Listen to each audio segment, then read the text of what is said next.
ಇಷ್ಟು ದಿನ ರೇವಣ್ಣ ಅವ್ರ ಕುಟುಂಬ ನಮಗೇನು ಮಾಡ್ತಾರೆ, ನಮಗೆ ಯಾರು ಮಾಡ್ತಾರೆ, ನಮಗೇನಾದರೂ ಮಾಡುವ ಧೈರ್ಯ ತಾಕತ್ ಯಾರಿಗಿದೆ ಅನ್ನೋ ರೀತಿಯ ಮನಸ್ಥಿತಿಯಲ್ಲಿದ್ದರು. ಈಗ ಪ್ರಜ್ವಲ್ ರೇವಣ್ಣ ಅವರ ಈ ರಾಸಲೀಲೆ ಪ್ರಕರಣ ವೈರಲ್ ಆಗ್ತಾ ಇದ್ದ ಬೆನ್ನಲ್ಲೇ ಜಾಮೀನನ್ನು ಕೋರಿ ಪ್ರಜ್ವಲ್ ಕೋರ್ಟ್ಗೆ ಮೊರೆ ಹೋಗ್ತಿದ್ದಾರೆ. ಜರ್ಮನಿಗೆ ಹೋಗಿದ್ದಾರೆ, ದೇಶ ತೋರ್ತಿದ್ದಾರೆ. ಭಾರತದಲ್ಲಿ ಸದ್ಯಕ್ಕಿಲ್ಲ, ಭಾರತಕ್ಕೆ ವಾಪಸ್ ಆಗುವ ಮುನ್ನ ಬೇಲ್ ಸಿಗಬೇಕು, ಜಾಮೀನು ಸಿಗಲಿ ಅಂತ ಕೋರ್ಟ್ ಮೊರೆ ಹೋಗ್ತಿದ್ದಾರೆ. ಜಾಮೀನು ಸಿಕ್ಕರೆ ಜರ್ಮನಿಯಿಂದ ವಾಪಸ್ ಬರ್ತಾರೆ. ಜನಪ್ರತಿನಿಧಿಗಳ ನ್ಯಾಯಾಲಯಕ್ಕೆ ಅರ್ಜಿ ಸಲ್ಲಿಸುವ ಎಲ್ಲ ಸಾಧ್ಯತೆಗಳು ದಟ್ಟವಾಗಿ ಕಾಣ್ತಾ ಇದೆ.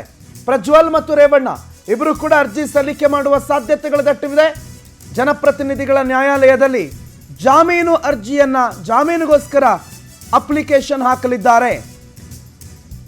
ಪ್ರಕರಣ ರದ್ದು ಕೋರಿ ಹೈಕೋರ್ಟ್ಗೆ ಹೋಗೋ ಸಾಧ್ಯತೆಗಳು ಇದೆ. ಒಂದು ವೇಳೆ ಪ್ರಕರಣ ರದ್ದು ಆಗದೇ ಇದ್ರೆ ಜಾಮೀನನ್ನಾದರೂ ಕೊಡಿ, ಬಂಧನ ಆಗಬಾರ್ದು, ನಾವು ಈ ಪ್ರಕರಣಕ್ಕೆ ಏನೇನು ತನಿಖೆಗೆ ಯಾವ್ಯಾವ ರೀತಿ ಸಹಕಾರ ಕೊಡಬೇಕು ಆ ಎಲ್ಲ ಸಹಕಾರವನ್ನು ನಾವು ಕೊಡ್ತೀವಿ ಅನ್ನೋ ಥರದಲ್ಲಿ ಸಿದ್ಧತೆಗಳನ್ನು ಮಾಡ್ಕೊಂಡಿದ್ದಾರೆ. ಕಾನೂನು ಸಲಹೆಗಳನ್ನು ಪಡೆದುಕೊಂಡಿದ್ದಾರೆ. ಜಾಮೀನಿಗೋಸ್ಕರ ಕೋರ್ಟ್ ಮೊರೆ ಹೋಗೋ ಸಾಧ್ಯತೆಗಳು ದಟ್ಟವಾಗಿದೆ. ಆನಂದ್ ಬಗ್ಗೆ ಹೆಚ್ಚಿನ ಮಾಹಿತಿ ಕೊಡ್ತಾರೆ. ಆನಂದ್, ಕೋರ್ಟ್ನಲ್ಲಿ ಅಂದರೆ ಏನೇನು ನಡೀತಾ ಇದೆ? ರೇವಣ್ಣ ಆ್ಯಂಡ್ ಪ್ರಜ್ವಲ್ ರೇವಣ್ಣ ಈ ಪ್ರಕರಣದಿಂದ ಪಾರಾಗೋದಕ್ಕೆ ಯಾವ್ಯಾವ ಮಾರ್ಗ ಅನುಸರಿಸ್ತಿದ್ದಾರೆ? ಪ್ರಣತ್, ಪ್ರಮುಖವಾಗಿ ಈಗಾಗಲೇ ಪ್ರಜ್ವಲ್ ರೇವಣ್ಣ ಅವರು ಜರ್ಮನಿಯಿಂದಲೇ ಕೆಲವು ವಕೀಲರಿಗೆ ದೂರವಾಣಿ ಮೂಲಕ ಮಾತನಾಡಿ ಅವರನ್ನು ಕೆಲವೊಂದು ವಿಚಾರಗಳನ್ನು ಅವರಿಗೆ ತಿಳಿಸಿರ್ತಕ್ಕಂಥದ್ದು. ನಿನ್ನೆ HD ರೇವಣ್ಣ ಅವರು ಕೂಡ ಬೆಂಗಳೂರಿಗೆ ಬಂದು ಇಬ್ಬರು ಪ್ರಖ್ಯಾತ ವಕೀಲರನ್ನು ಭೇಟಿ ಮಾಡಿ ಆಗಿರ್ತಕ್ಕಂಥ ಒಂದು ಘಟನೆಗಳ ವಿಚಾರವಾಗಿ ಕಾನೂನಾತ್ಮಕವಾಗಿ ಯಾವ ರೀತಿ ಒಂದು ಹೋರಾಟವನ್ನು ಮಾಡಬಹುದು ಅನ್ನೋ ಒಂದು ಸಲಹೆಗಳನ್ನು ಪಡೆದುಕೊಂಡಿರ್ತಕ್ಕಂಥದ್ದು. ಈ ಒಂದು ಅಶ್ಲೀಲ ವಿಡಿಯೋ ಪ್ರಕರಣಗಳಿಂದ ಪಾರಾಗೋದಕ್ಕೆ ಎಲ್ಲ ರೀತಿಯ ಒಂದು ಕಸರತ್ತನ್ನು ಈಗ ಮಾಜಿ ಸಚಿವ HD ರೇವಣ್ಣ ಹಾಗೆ ಪ್ರಜ್ವಲ್ ರೇವಣ್ಣ ಅವರು ಮಾಡ್ತಾ ಇರ್ತಕ್ಕಂಥದ್ದು. ಪ್ರಮುಖವಾಗಿ ಅವರು ವಕೀಲರ ಮೂಲಕ ಒಂದು ಜಾಮೀನನ್ನು ಪಡೆದುಕೊಳ್ಳೋದಕ್ಕೆ ಎಲ್ಲ ರೀತಿಯ ಒಂದು ತಯಾರಿಯನ್ನು ಈಗಾಗಲೇ ಮಾಡ್ಕೊಂಡಿದ್ದಾರೆ.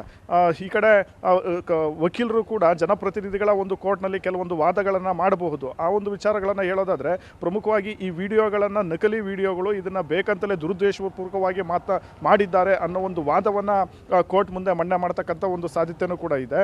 ಇದರ ಜೊತೆಗೆ ಚುನಾವಣೆ ಸಂದರ್ಭದಲ್ಲಿ ತಮ್ಮ ತೇಜೋವಧೆ ಮಾಡಬೇಕು ಅನ್ನೋ ಒಂದು ನಿಟ್ಟಿನಲ್ಲೇ ಈ ಒಂದು ವಿಡಿಯೋಗಳನ್ನು ಹರಿಬಿಟ್ಟಿದ್ದಾರೆ ಅನ್ನೋ ಒಂದು ವಾದವನ್ನು ಕೂಡ ಮಾಡಬಹುದು.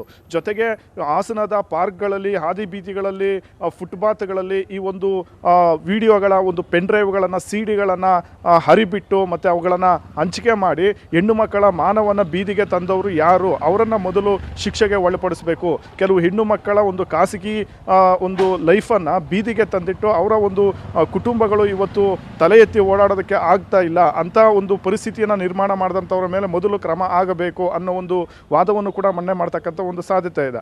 ಜೊತೆಗೆ ಇಲ್ಲಿ ಪ್ರಮುಖವಾಗಿ SITಯ ಒಂದು ಮಾನ್ಯತೆಯನ್ನು ಕೂಡ ಕೋರ್ಟ್ ಮೂಲಕ ಮಾಜಿ ಸಚಿವ HD ರೇವಣ್ಣ ಅವರು ಒಂದು ವಾದವನ್ನು ಮಾಡ್ತಕ್ಕಂಥ ಸಾಧ್ಯತೆಯೂ ಕೂಡ ಇರ್ತಕ್ಕಂಥದ್ದು.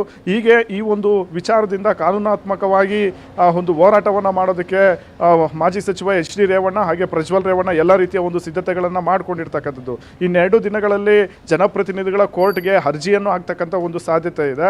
ಆಗ ಮತ್ತಷ್ಟು ಒಂದು ಪ್ರಕರಣ ತೀವ್ರತೆ ಪಡೆದುಕೊಳ್ತಕ್ಕಂಥ ಒಂದು ಸಾಧ್ಯತೆ ಇರತಕ್ಕಂಥದ್ದು. ಸದ್ಯ ಈ ಒಂದು ಪ್ರಕರಣ ದೇಶದಲ್ಲೇ ಬಹಳಷ್ಟು ಒಂದು ಚರ್ಚೆಗೆ ಜೊತೆಗೆ ಒಂದು ಗಂಭೀರವಾದಂಥ ಒಂದು ಪ್ರಕರಣ ಆಗಿರ್ತಕ್ಕಂಥ ಒಂದು ಹಿನ್ನೆಲೆಯಲ್ಲಿ ಜನಪ್ರತಿನಿಧಿಗಳ ಒಂದು ಕೋರ್ಟ್ ಇವರಿಗೆ ಜಾಮೀನನ್ನು ನೀಡುತ್ತಾ ಅನ್ನೋ ಒಂದು ಪ್ರಶ್ನೆಯೂ ಕೂಡ ಎದುರಾಗಿದೆ. ಯಾಕೆಂದರೆ ಇಂಥ ಒಂದು ಗಂಭೀರವಾದಂಥ ಪ್ರಕರಣಗಳನ್ನು ಎದುರಿಸ್ತಕ್ಕಂಥ ಸಂದರ್ಭದಲ್ಲಿ ಯಾರಿಗೂ ಕೂಡ ಕೋರ್ಟ್ ಜಾಮೀನನ್ನು ನೀಡೋದಕ್ಕೆ ಬರೋದಿಲ್ಲ. ಜೊತೆಗೆ SIT ಅಧಿಕಾರಿಗಳ ಒಂದು ತನಿಖೆ ನಂತರ ಇವರಿಗೆ ಪ್ರಮುಖವಾಗಿ ಸಂತ್ರಸ್ತೆಯರನ್ನ ಇನ್ನೊಂದು 2 ದಿನಗಳ ಬಳಿಕ ಅವರ ಒಂದು ಸ್ಟೇಟ್ಮೆಂಟನ್ನು ಪಡೆದುಕೊಂಡು ತದನಂತರ ಇವರಿಗೆ ಒಂದು ನೋಟಿಸನ್ನು ನೀಡೋದಕ್ಕೂ ಕೂಡ SIT ತಂಡ ಮುಂದಾಗಿರ್ತಕ್ಕಂಥದ್ದು.